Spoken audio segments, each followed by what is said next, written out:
Assalamualaikum warahmatullahi wabarakatuh.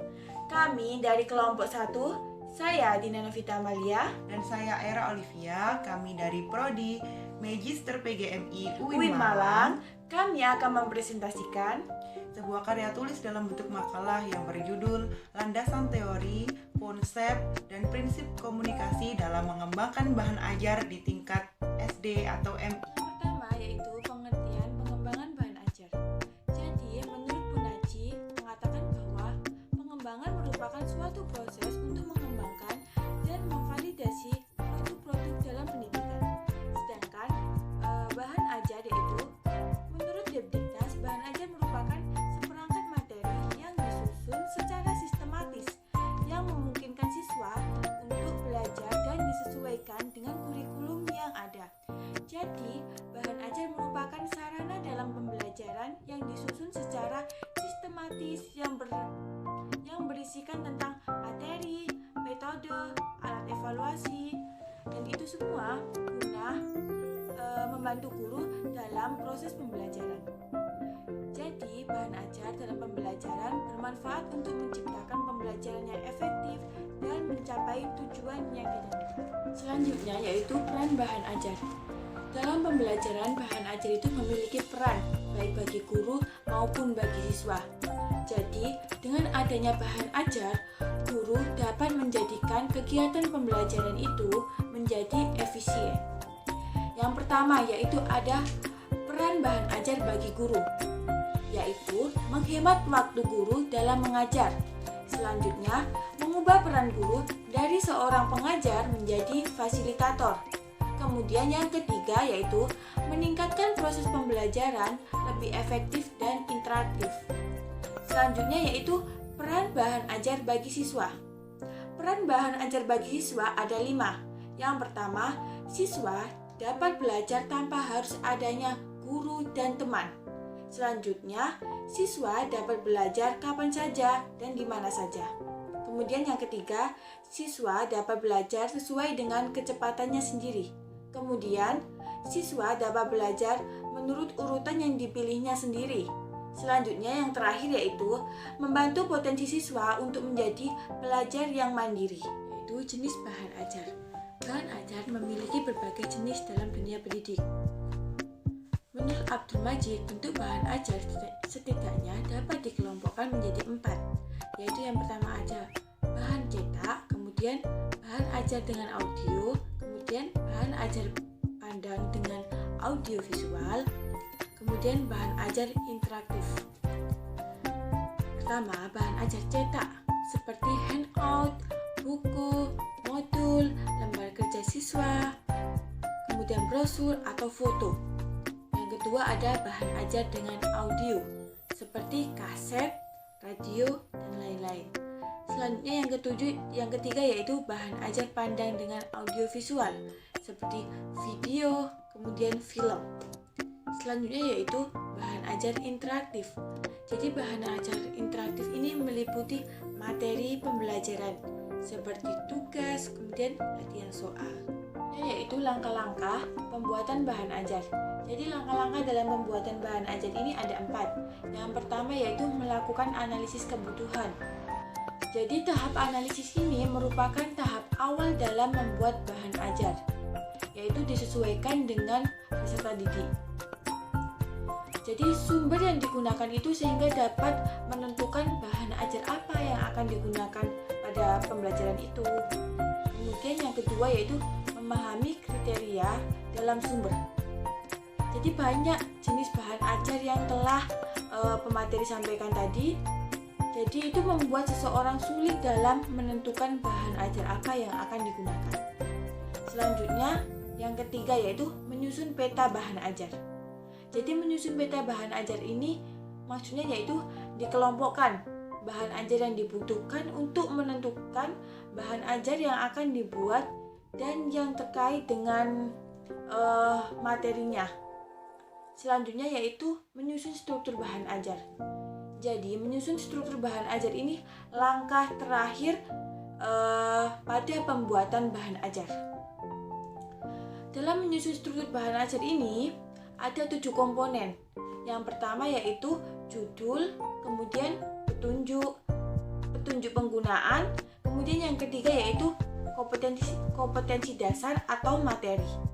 Selanjutnya yaitu informasi pendukung dan latihan tugas, dan juga yang terakhir yaitu penilaian atau evaluasi. Selanjutnya yaitu prinsip pengembangan bahan ajar. Jadi prinsip pengembangan bahan ajar ini menurut Media Hayati ada 8. Yang pertama yaitu relevansi, kemudian konsistensi, edukasi, kemudian aktivitas pembelajaran, motivasi, individualitas, kemudian lingkungan pembelajaran, dan juga konsentrasi.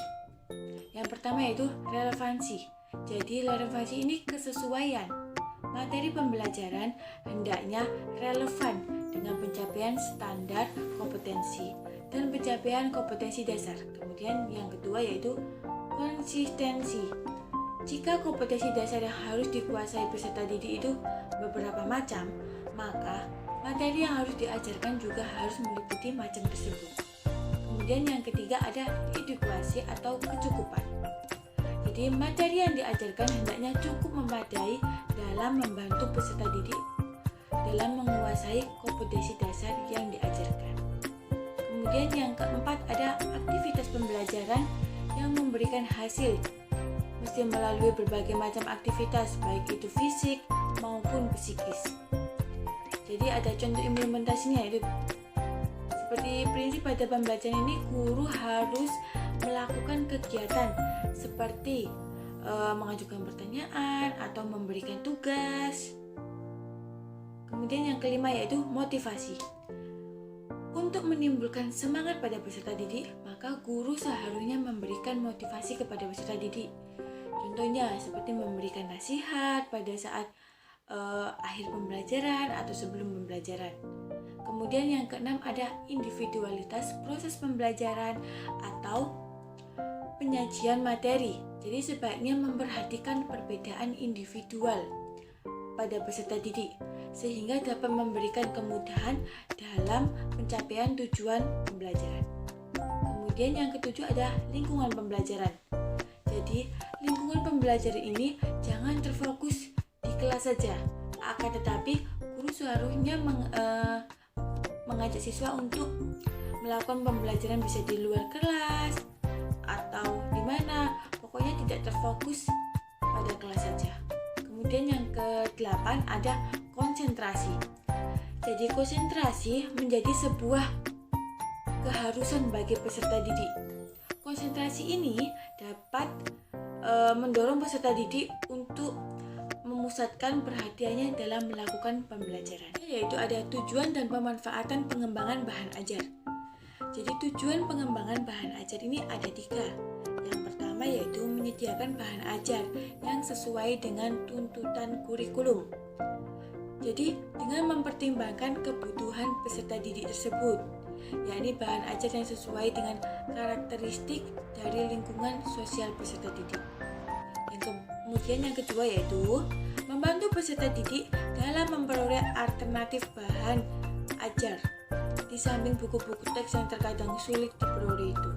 Kemudian yang ketiga ada memudahkan guru dalam melaksanakan pembelajaran. Jadi bahan ajar ini bisa memudahkan guru untuk melaksanakan pembelajaran.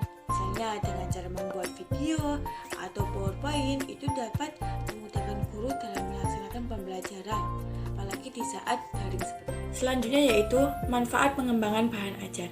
Jadi manfaat pengembangan bahan ajar ini ada 2, yaitu bagi guru dan juga bagi siswa. Yang pertama yaitu bagi guru.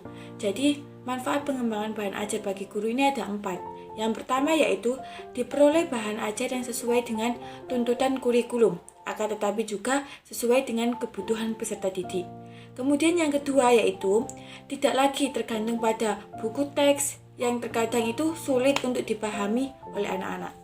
Kemudian yang ketiga, bahan ajar akan mampu membangun komunikasi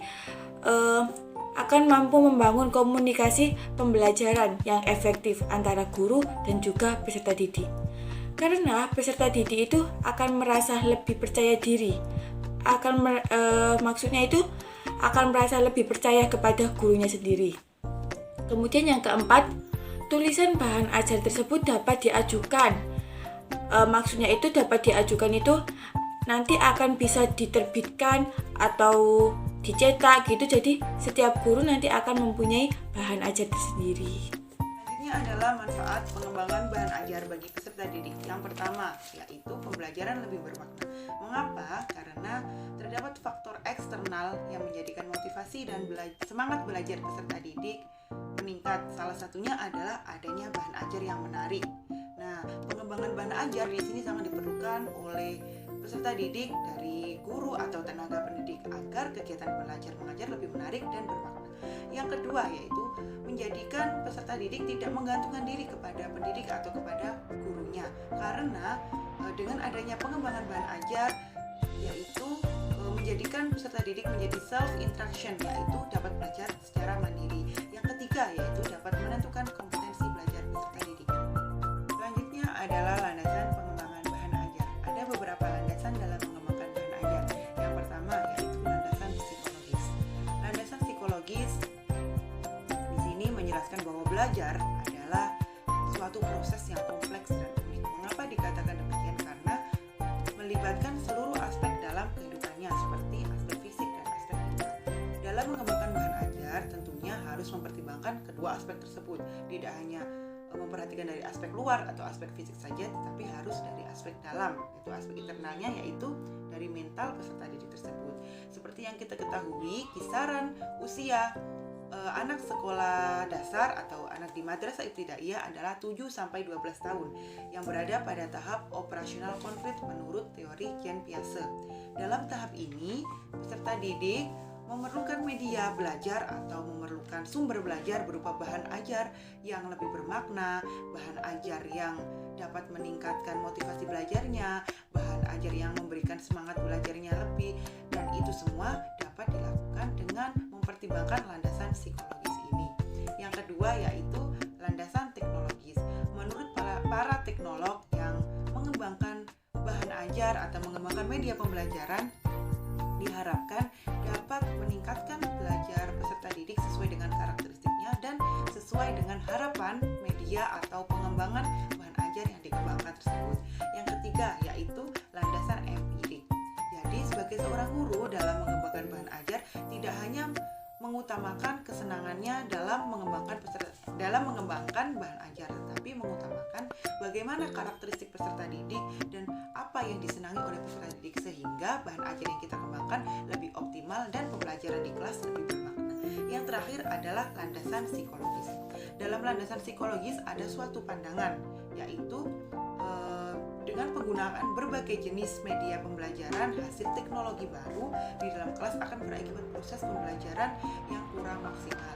Nah, sebenarnya dalam landasan filosofis ini, pada landasan filosofis ini mengemukakan bahwa sebagai seorang manusia yang bebas memilih, yaitu dalam hal pendidikan bebas memilih pembelajaran yang seperti apa, bebas memilih bagaimana media pembelajaran yang akan dipakai, bagaimana memilih bagaimana bahan ajar yang akan dipakai, yaitu yang akan dikembangkan. Nah, adalah karakteristik pengembangan bahan ajar di MI atau SD. Pertama, tingkat perkembangan kemampuan berpikir anak usia 7-12 tahun atau anak di tahap SD atau MI berada pada tahap operasional konkret. Artinya pada periode ini siswa akan lebih mudah belajar menggunakan sumber belajar yang konkret atau nyata.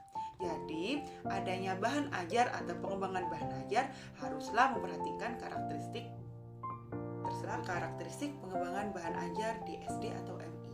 Pertama, tingkat perkembangan kemampuan berpikir di MI atau SD baru pada tahap operasional konkret, yaitu pada rentang usia 7-12 tahun pada tahapan menurut teori Piaget. Nah, pada periode ini, siswa akan lebih mudah belajar bila menggunakan bahan-bahan belajar atau sumber belajar yang konkret atau nyata. Pada tingkat perkembangan ini, menghendaki para pembelajaran di sekolah menyajikan materi pembelajaran dengan menggunakan bahan-bahan yang nyata.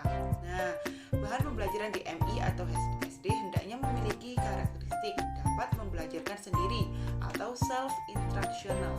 Jadi adanya pendidik atau guru di dalam kelas menjadi fungsinya menjadi lebih ke fasilitator, tidak lagi menjadi teacher center karena adanya bantuan dari pengembangan bahan ajar tersebut. Nah, ada format-format tertentu dalam pengembangan bahan ajar. Yang pertama yaitu tujuan pembelajaran, baik tujuan umum atau tujuan khusus. Yang kedua yaitu persyaratan, materi yang mendukung dan perlu dikaji lebih dahulu sebelum mengkaji bahan ajar. Yang ketiga yaitu prosedur pembelajaran, yaitu langkah yang harus dilakukan dalam proses pembelajaran. Yang keempat yaitu materi yang tersusun secara sistematis dan lengkap. Yang kelima yaitu latihan atau tugas-tugas untuk mengevaluasi agar mengetahui kompetensi peserta didik. Yang keenam yaitu soal-soal evaluasi beserta kunci jawaban. Dan yang terakhir yaitu tindak lanjut yang harus dilakukan, atau biasanya ada soal pengayaan atau soal Romawi 3 yang seperti ada di bahan ajar yang ada di pembelajaran di sekolah. Kedua yaitu bahan ajar harus bersifat lengkap atau kompleks. Dalam hal ini dimaksudkan agar mempermudah peserta didik dalam menemukan materi atau pengetahuannya. Tetapi dalam hal ini juga dapat menyebabkan terputusnya kreativitas peserta didik dalam mencari materi karena sifatnya bahan ajar yang kompleks tadi, sehingga membuat peserta didik tidak membutuhkan sumber belajar yang lain. Yang ketiga yaitu bahan ajar harus bersifat fleksibel, artinya bahan ajar bisa digunakan dalam pembelajaran klasikal, kelompok maupun mandiri. Nah, dalam masa seperti ini bahan ajar yang fleksibel sangat dibutuhkan, seperti yang dulunya pembelajaran klasikal atau luar jaringan dapat menggunakan bahan ajar jenis cetak. Karena situasi seperti ini, jadi adanya bahan ajar yang fleksibel digantikan dengan bahan ajar audio atau audio visual. Yang keempat adalah desain bahan ajar. Dalam menyusun bahan ajar atau dalam mengembangkan bahan ajar, seorang pendidik harus mengetahui beberapa aspek dalam mendesain bahan ajar tersebut. Yang pertama yaitu bahan ajar yang disusun harus kompleks. Yang kedua, bahan ajar yang disusun atau dikembangkan harus detail. Dan yang ketiga yaitu bahan ajar yang disusun haruslah mempertimbangkan karakteristik peserta didik dan dapat meningkatkan kompetensi peserta didik tingkat dasar. Yang kelima adalah tampilan bahan ajar di tingkat SD atau MI harus menarik. Nah, karena peserta didik kita berada di tahap operasional konkret, diharapkan seorang pendidik atau guru yang mengembangkan bahan ajar dapat meningkatkan motivasi belajar dan hasil belajar dari pengembangan bahan ajar yang dilakukan. Ya, implikasi pengembangan bahan ajar di tingkat MI atau SD. Jadi, implikasi pengembangan bahan ajar di tingkat MI atau SD memiliki beberapa aspek, yaitu yang pertama, harus menarik perhatian siswa agar pembelajaran lebih bermakna dan lebih optimal. Yang kedua, pembelajaran harus bersifat permainan, jadi anak-anak enjoy. Dalam mengembangkan bahan ajar harus mempertimbangkan beberapa hal. Yang pertama yaitu pemberian contoh yang sesuai dengan dunia anak-anak.